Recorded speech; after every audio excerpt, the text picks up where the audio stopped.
नमस्कार, सुस्वागतम. मी आरती गुप्ते.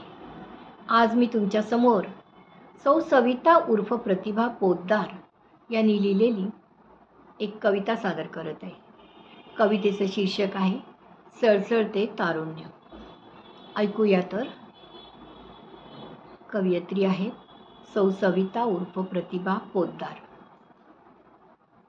बालपण सरल्यावर सळसळते नुसते रक्त, प्रल्हादासमेत तरी कुणी का होत नाही भक्त.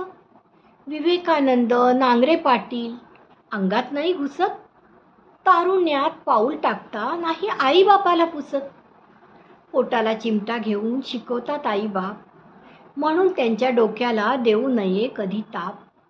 जागा असेल देशाभिमान तर पहा अब्दुल कलाम, मेहनत अशी करा मित्रांनो की दुनिया करेल सलाम.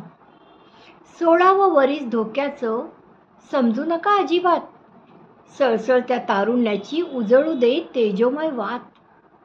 आत्ता वाटेल कटकट सारी पण ह्यालाच उद्या मुकाल, लक्षात ठेवा शब्द हेच, नक्कीच यातून शिकाल, नक्कीच यातून शिकाल.